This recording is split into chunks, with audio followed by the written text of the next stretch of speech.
today. Lastly, I ask all residents in the fire danger areas to develop your own wildfire preparedness plan. Go to fire.lacounty.gov/RSG for Ready, Set, Go, and get set to leave early if you receive an evacuation warning or order. And please double check to make sure that your cellular device does not have your emergency alerts silenced. I would now like to introduce Jerry Magana, Deputy IC, CAL FIRE, Incident Management Team 2.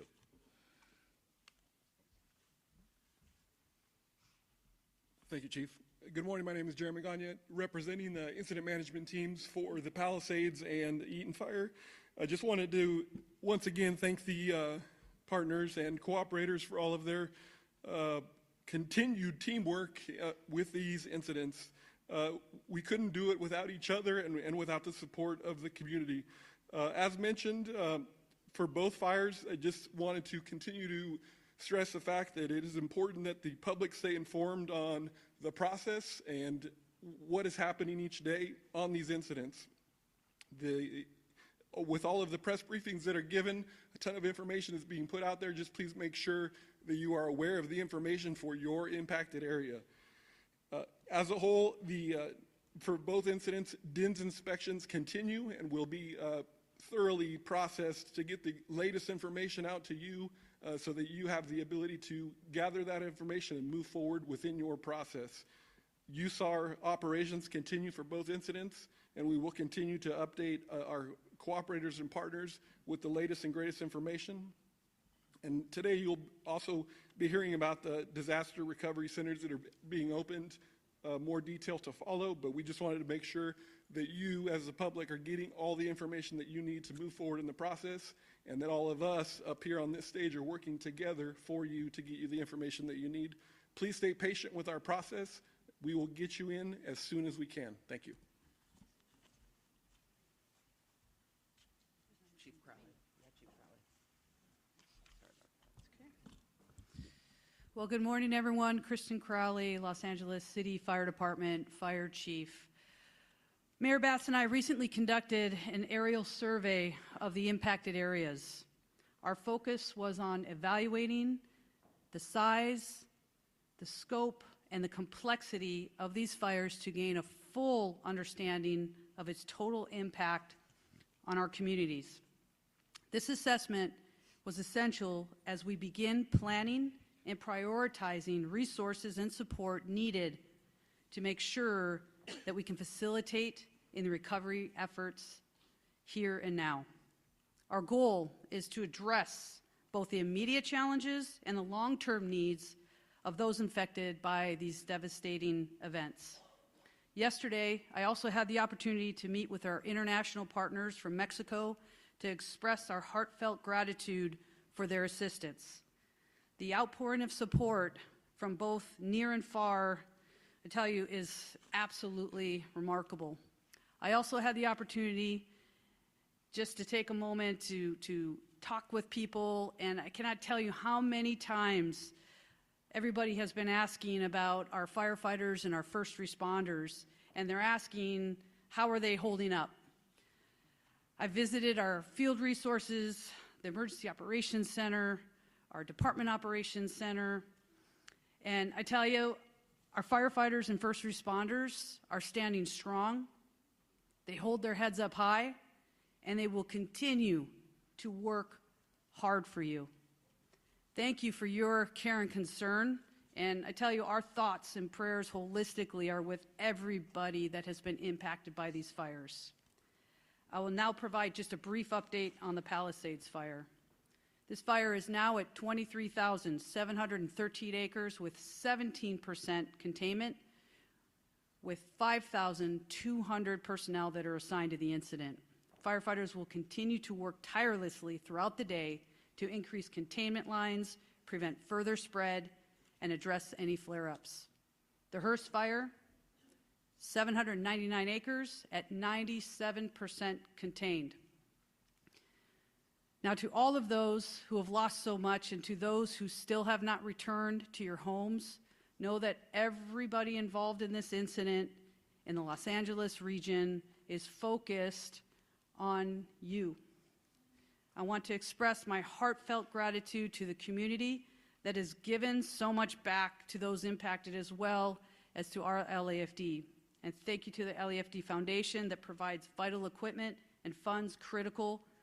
They fund critical programs, tools, and equipment to help the LAFD save lives and protect property. You heard Chief Maroney say it already, but I think it's very, very important that I reiterate these points. Life-threatening and destructive and widespread winds are already here. For this significant wind event, we are taking an aggressive lean-forward posture, and the LAFD has staffed all available resources, strategically placing fire patrols and engines in the unimpacted high fire risk areas in the city. We are carefully managing our operations to ensure that we can quickly respond to any new fires in addition to the increased call volume across the city of Los Angeles.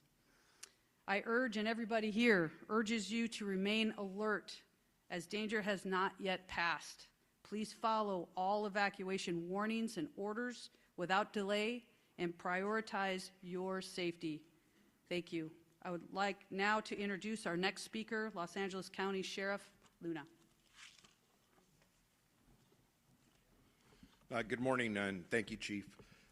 Our Los Angeles County Sheriff's Department personnel deployment stands at approximately 1,300 this morning. And again, remember, we are working different incidences throughout the county, primarily the Palisades fire for the county portion of it, and then the Eaton fire as well. Many of our deputies haven't had days off. They're on 12-hour shifts, so I really appreciate all their work and their time away from their family. We have approximately 234 officers from the California Highway Patrol. Sean DeRee, the commissioner of the CHP, was kind enough to give us more bodies as of yesterday.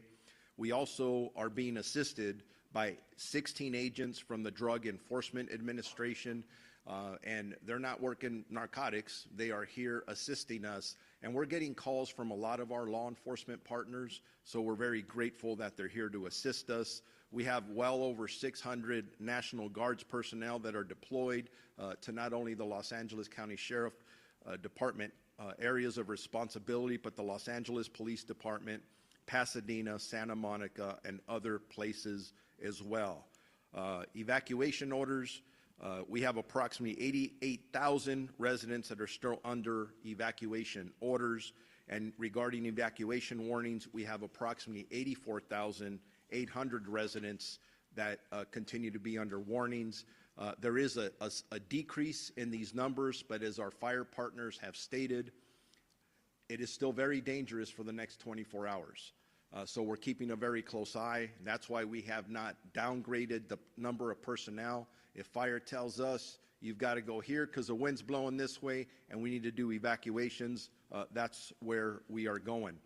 I just want to remind everybody that the last time we had to evacuate people under an order, our deputies very heroically saved many people's lives, and they had to rescue people, and a lot of the people that were rescuing who waited till the last minute to leave the order or the evacuation order, many of them had significant burns on them. I just want to reiterate that when we're giving you warnings, that's the time you should probably think about going. Actually, we recommend you go. Don't wait till the order's given. We don't want you to impact your own life or the life of your loved ones. Repopulation conversations are absolutely active and ongoing. I don't want to get too much into that. I don't want people to start thinking everything's okay now. Everything's not okay yet. We'll get there. We'll get there together. But again, the wind's blowing and it's going to continue to blow.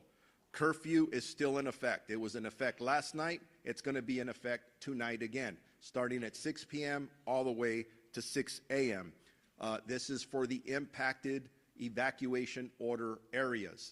If you do not live there, have any business there, say this every day, don't go. Why am I repeating it? Because we continue to make arrests for this violation. I don't want to make more arrests, so please stay away from there. We understand that our residents want to go back to their homes, but this is a disaster area. Chief Maroney mentioned it. As soon as it is rendered safe, we will try and prioritize getting you back home. We understand that is important. Regarding arrest, we had a few more arrests overnight. Our total, when I give totals, this is for the LA County Sheriff's Department area only. It doesn't count LAPD, Pasadena, and other agencies. We are up to 39. That's 33 in the Eaton Fire area and 6 in the Palisades area. Eaton, we have 9 curfew arrests and 2 for drone incidences. Please do not fly drones in these impacted areas. And 11 were for burglary in that Eaton area. For Palisades, we have 6 arrests, 3 for curfew, and 3 for burglary. Last night's total arrest, 1 arrest for curfew violation and carrying a loaded weapon. Again, I'm repeating this, and it keeps on happening. If you are carrying narcotics and a gun, you shouldn't do it anyways. You shouldn't absolutely go into these evacuation order areas where there's a curfew with those items, because you are likely going to get arrested by our deputies. They're being very proactive, and you're going to get arrested. Blue collar versus white collar crimes. You've heard it over and over. We're not just looking for burglars and looters committing crimes on the street, but we're also focused on anybody who's involved in any kind of scam. Whether you're asking for donations for pets or whatever you think you're doing to make money off of the poor people who've been involved, we're telling you, don't do it. If you think you're a victim of this, notify us immediately. Moving on, search and rescue operations. Based on our grid searches, this is information that when we concluded last night with our search and rescue teams, we have searched approximately 3,654 properties in the Altadena area thus far. Yesterday, we searched 1,800 properties in Eaton. And we also have been working with teams that are coming in to work on the Palisades to begin searching for remains as well. So this operation continues. It's active, not easy work. And the good news was that no other remains were found yesterday. Hopefully that happens again today. We don't want the death toll to continue to go up. So the death toll stands at 21 for the sheriff's areas. Does not include LAPD or Pasadena. That is a total of 16 in Eaton and 5 in the Palisades.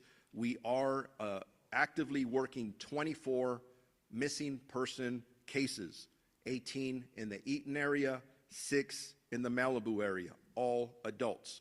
As I conclude, to get any updated information, lacounty.gov for emergencies. That is updating on evacuation orders, evacuation warnings, road closures, and for all of our community members who desperately want to get back into their houses, as we back off of orders into warnings, look at that website. That'll give you the most updated information.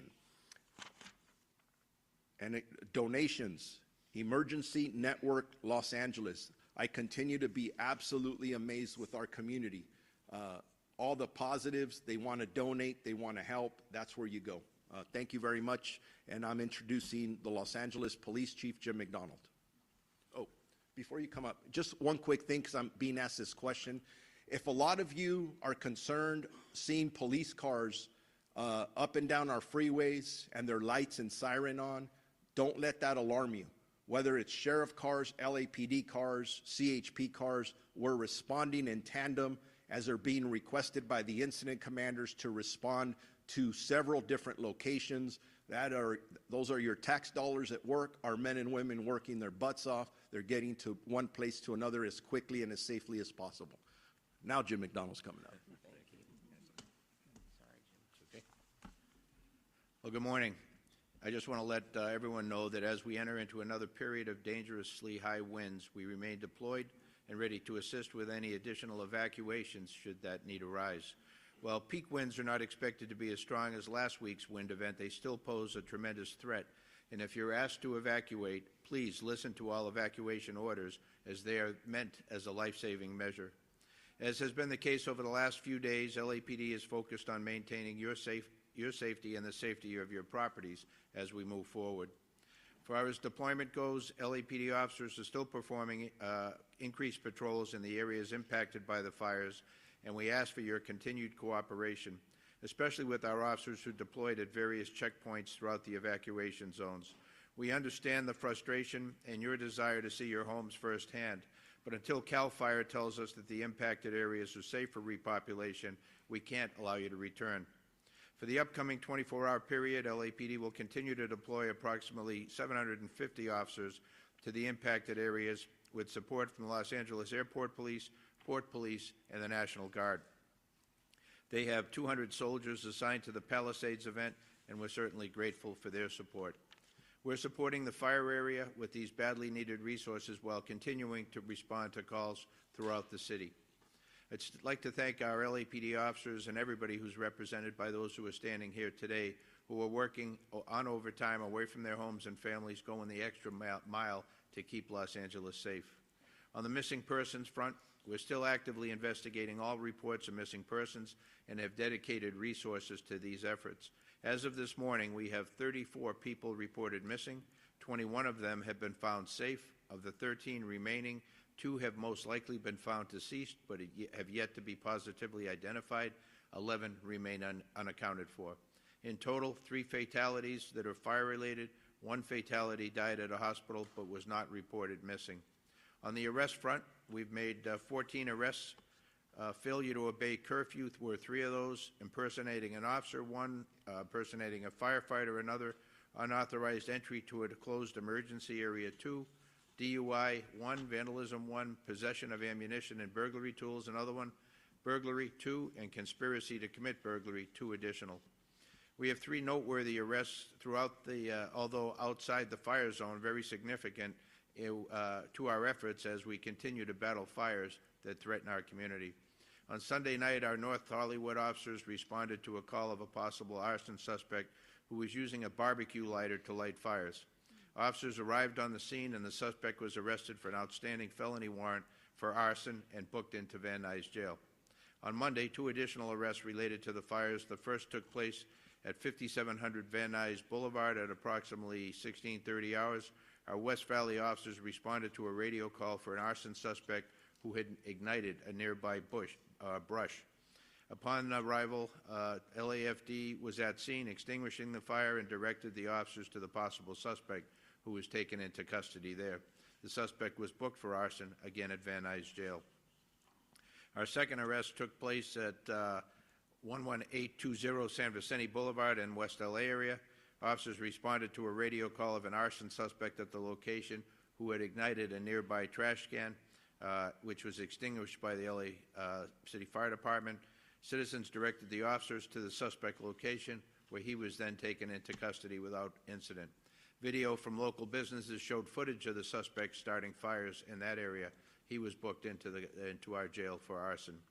On looting front, excuse me. Looting is not just a crime against property, it also takes away any sense of security from evacuated residents, and certainly it's not being tolerated at all.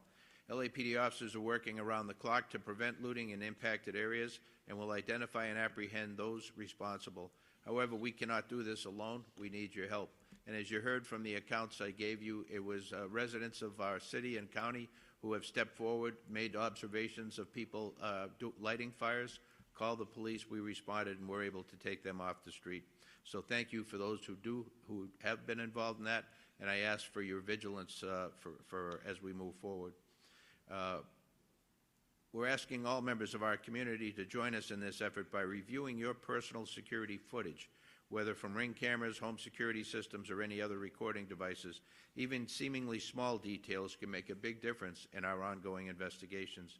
If you notice anything suspicious or potentially connected to these incidents, please report it to us immediately, and you can do so anonymously through Crime Stoppers by calling the LA Crime Stoppers at 800-222-TIPS or by visiting lacrimestoppers.org.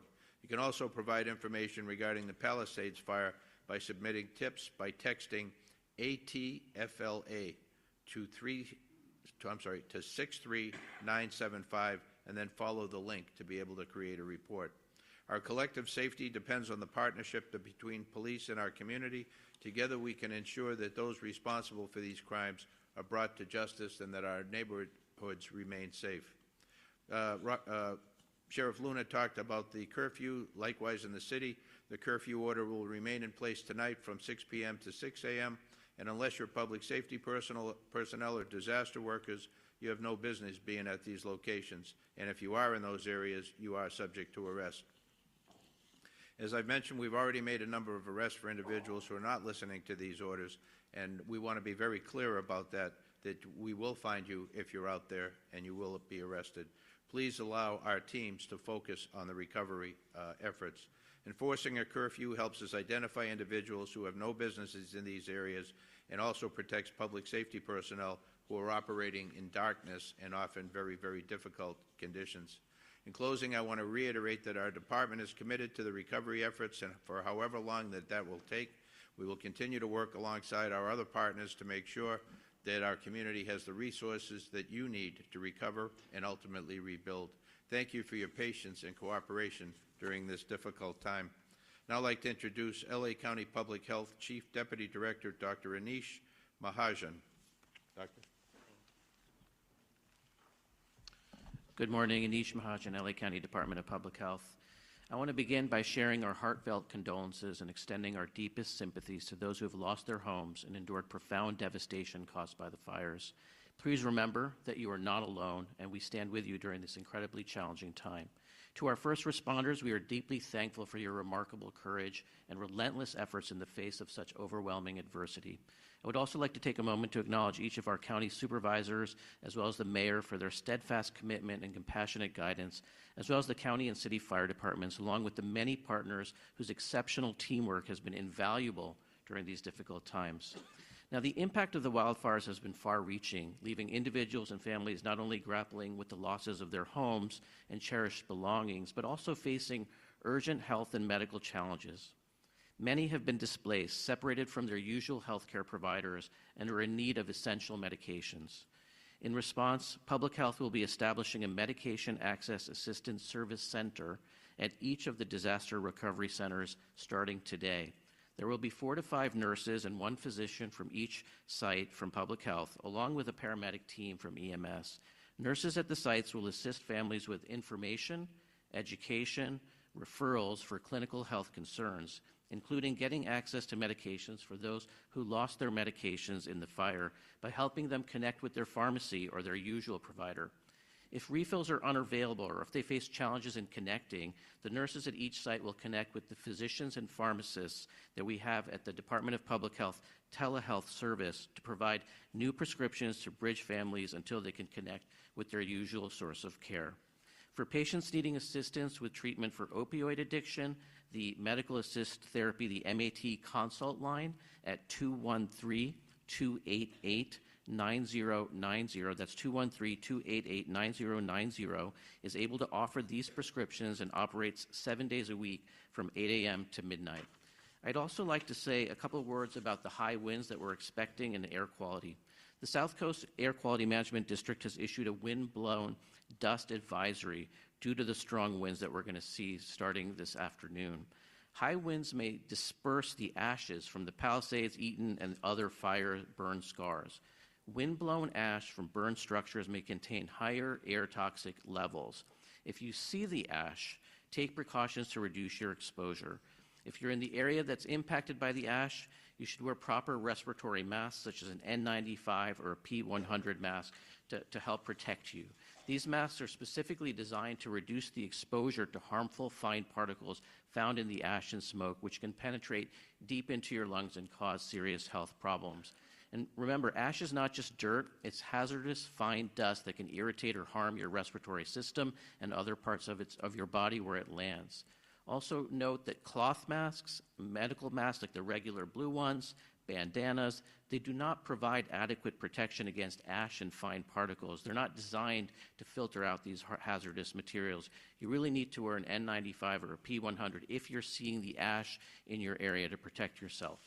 In closing, I want to once again express our deepest gratitude to the first responders who've shown incredible bravery and dedication during this crisis. Their tireless efforts are nothing short of heroic, and we're deeply thankful for their service. At Public Health, we remain committed to providing support to all those who are affected by this tragedy, whether through guidance, resources, or community collaboration. We're with you during these challenging times. Thank you. Next, I'd like to introduce LA County Board of Supervisors Chair Catherine Barger. Thank you. It has been 7 days since my constituents' lives were devastated by the Eaton fire. 7 days. At the most recent in-person community meeting we held for Eaton fire survivors, we had hundreds of people attend. Also, more than 50,000 people joined on live stream. This speaks to the scale and impact of this devastation. All eyes are on FEMA at this moment. We know, value, and appreciate FEMA's partnership. They are the agency who is there for people in their time of darkest need. It is of the utmost importance that we be very clear about what support and help FEMA can realistically provide. For wildfire survivors, they need nothing less than clear and transparent answers about how they will be supported through the recovery process. I want to thank Bob Fenton, FEMA Administrator for Region 9, for being here today. I thank you for speaking to my constituents so they can plan the way forward. I also want to make sure survivors know disaster resource centers open today. Disaster resource centers are staffed by local, state, and federal officials who are there to help those impacted by these fires. The East Side location is Pasadena City College Community Education Center, located at 3035 East Foothill Boulevard in Pasadena. The West Side location is UCLA Research Park West, 10850 West Pico Boulevard in Los Angeles. Both locations will be open from 1 p.m. to 8 p.m. today, and then starting tomorrow morning and moving forward, they will open from 9 a.m. to 8 p.m. Details can be found at recovery.lacounty.gov. With that, I'd like to turn it over to LA City Mayor Karen Bass. Thank you very much, Supervisor Barger. Let me just say that yesterday, as the chief mentioned, we did an aerial tour, and I was able to see, it's one thing to see it on television. It's another thing to see it from air. The massive, massive destruction is unimaginable until you actually see it. So I think of the families, I think of the community members that have experienced that, and I just have to say that we are going to continue to stand with you. But while we're preparing for the next couple of days, we also want to move into the time when we prepare for moving forward and rebuilding, but making sure that we can get people's lives back in whole. I have to say that when the aerial tour was finished, and I had an opportunity to speak to the firefighters, including our chief, firefighters who've been on the job for 25, 30 years, to say to me that in their entire careers, they have never seen destruction like this. They have never seen wind so fierce. In Los Angeles, in California, we don't know hurricanes, but imagining a dry hurricane and thinking about what they went through and their lives on the line. From the air, we could see people on the ground clearing brush and doing everything that they needed to prevent the next tragedy. So everybody wants to know how to help first responders. Well, the way you can help first responders, and you've heard this from other speakers, is to be prepared. So if you hear that your area is under a warning, then get packed right away. If the order is to evacuate, then evacuate immediately. But as was recommended earlier, evacuate if you have the warning, because if you remember a few days ago when the fires were at its worst, people had difficulty getting through traffic. So Thinking of moving forward, yesterday I signed an executive directive to begin to lay the foundation policy-wise for the rebuilding effort. We're going to make it through these next few days, but we want to begin to think about how we rebuild the massive destruction that I saw from the air. We don't want people burdened by red tape and bureaucracy. So my executive directive addresses that. It addresses streamlining the debris removal. It talks about actually immediate action that we can take to make 1,400 units of housing available immediately. Again, that was stuck in the process, but given what we're dealing with now, that process has to go. And then establishing a framework to secure additional regulatory relief and resources. As was mentioned, the assistance centers will start today. The first ever disaster recovery center for victims of the Palisades and Hertz fires will open, which will help people who have lost vital records, birth certificates, driver's license, Social Security, etc. Help those who have experienced loss or damage to their homes apply for disaster relief loans, and provide referrals. We heard the public health officer say that nurses will be available at the disaster recovery centers, but also mental health counselors will be as well. So for more information, you can go to lacity.gov. So the center opens at 1 p.m. this afternoon at the UCLA Research Park, and starting tomorrow will be open from 9 a.m. until 8 p.m., 7 days a week. And that's a commitment that every single day we will be addressing people putting their lives back together. So I want to thank UCLA Chancellor Julio Frank. I want to thank Gary Michelson. The South Coast Air Quality Management District is recommending that Angelenos wear the well-fitting medical grade mask while outside. The City of Los Angeles has distributed hundreds of N95 masks throughout Los Angeles in public libraries, recreation centers, and senior centers, and local nonprofits, and we encourage families to pick up their masks today. And finally, I want to acknowledge the thousands of Angelenos who have come together all across the city to help. I'm sure you've seen on the nightly news, hundreds, thousands of people just showing up with providing resources and supplies for victims.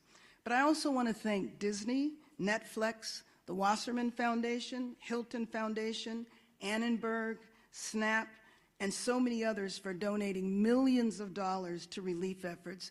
The California Community Foundation's effort has resulted in $14 million and over 20,000 donors. LA, we stand together. We will do what we need to do to be safe over the next couple of days, and then we rebuild. We will rebuild Los Angeles and make Los Angeles the world-class city that we are. And with that, let me introduce Supervisor Lindsay Horvath.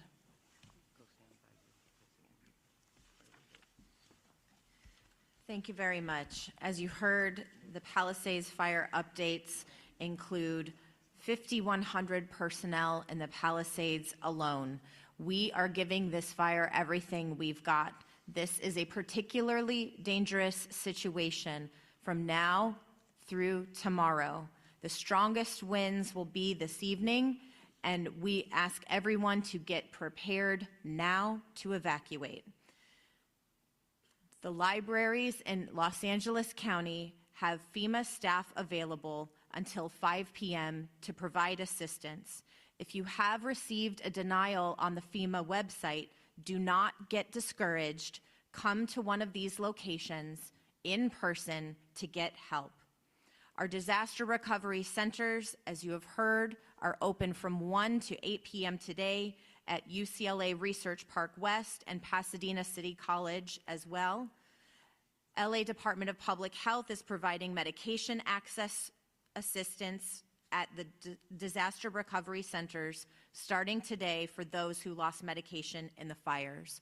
All Santa Monica, Malibu Unified School District schools, Malibu schools will remain closed. All Santa Monica campuses will be open today. I've been in touch with Santa Monica Mayor Lana Negretti this morning, and she is closely monitoring the situation. Topanga Post Office has been relocated to Santa Monica Post Office. Residents can pick up their mail at 1653 7th Street. For more recovery information, go to recovery.lacounty.gov, which is launched and making improvements, adding resources each and every day to provide the assistance you need and deserve. With regard to power and public health updates, over 20,000 households are facing power outages due to public safety power shutoffs. Please take this moment now to charge your phones, your batteries and devices to make sure you have backup. We'll work to restore cellular access, but know you may be without power. Please plan ahead. Tune in to radio given some of the power outages that we're predicting. Please use your resources. It is unlikely that power will be restored in the Topanga area during the red flag conditions, so please be prepared. Los Angeles County Department of Public Health is providing N95 masks at all LA County libraries. Do not drink water warnings for Waterworks District 29. Please know that bottled water is being distributed at Malibu Equestrian Park.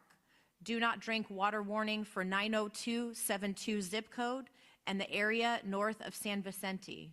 Bottled water is being distributed for this region at the Westwood Recreation Center and adjacent to the Brentwood Country Club.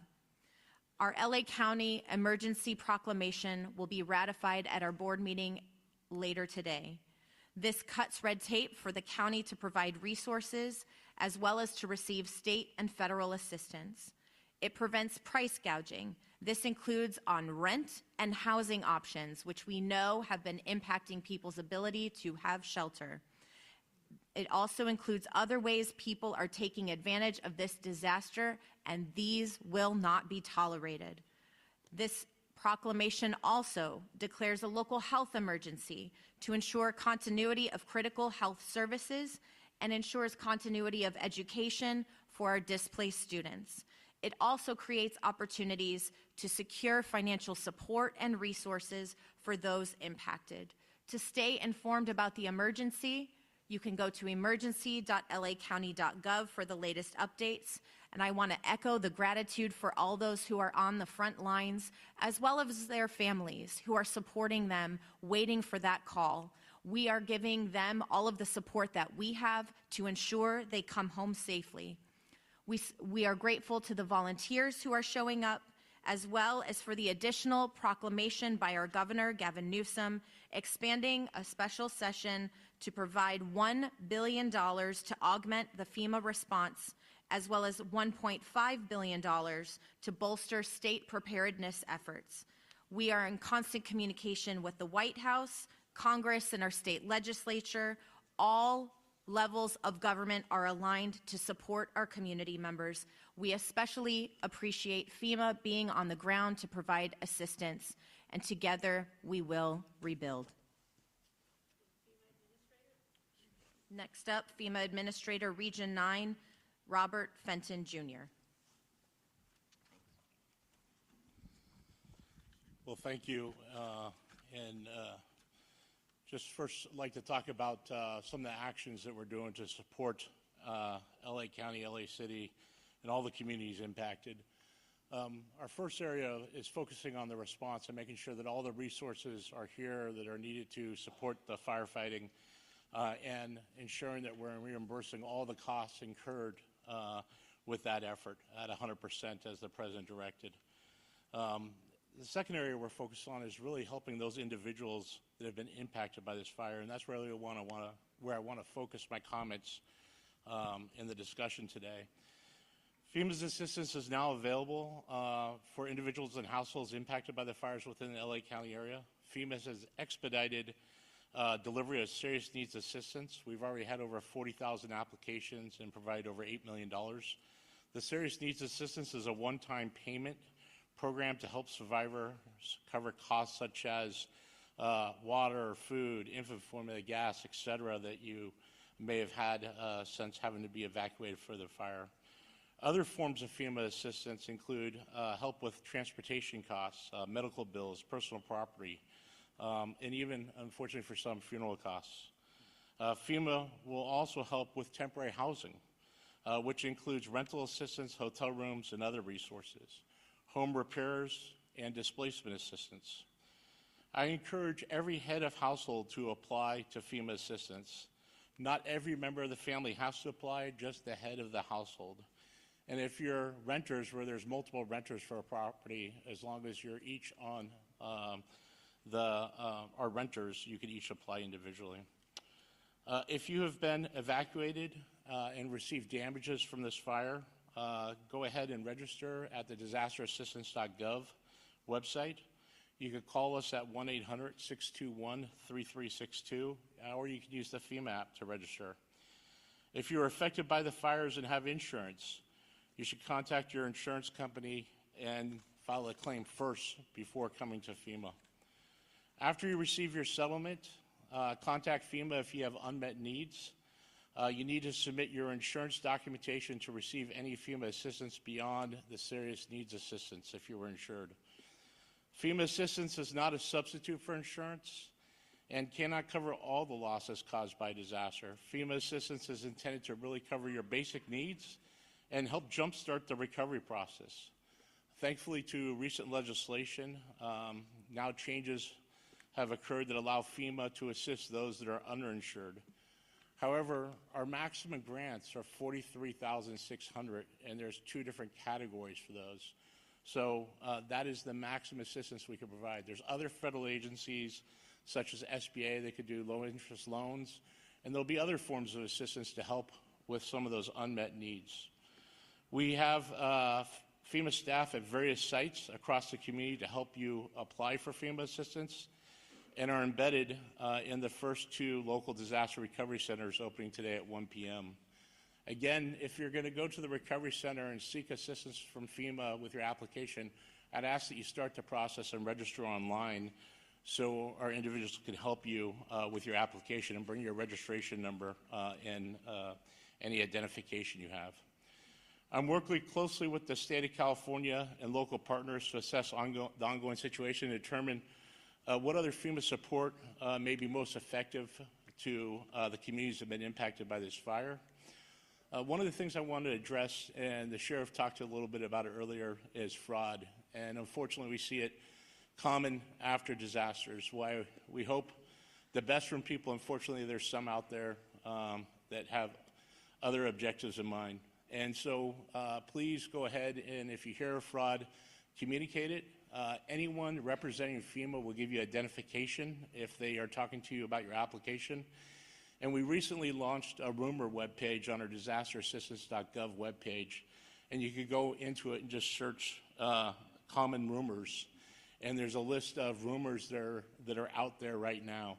I just want to address a couple of those. One of them is that we will provide vouchers to help you with housing. All the assistance we provide is financial assistance, and it'll be directly deposited into your account. So we don't provide vouchers. There may be other organizations, nonprofits, that may provide some type of voucher, but we don't at FEMA. Another rumor was that we will cover 100% of the uninsured costs. Again, we provide up to 2 grants at $43,600. Is the maximum assistance we can provide. The state, if you receive a max grant, adds $10,000 to that. There's other federal agencies that can provide assistance above that, but we will only help those that are underinsured, and we can't duplicate benefits from those that are insured. The 100% in the President's declaration was specific to emergency costs for fighting the fire and for the debris removal, which we'll be focusing on in the days ahead, as the mayor outlined in some of her executive orders. And then everyone needs to go ahead and submit an application in order to receive assistance, and needs to make sure they have a registration number, and if you need help, should go to those recovery centers. Lastly, we continue to financially support all the costs associated with the response to the fires, and we have every federal agency here with us available to support any needs that the state, the county, or the local communities affected in the city have. With that, that concludes my comments. Thank you.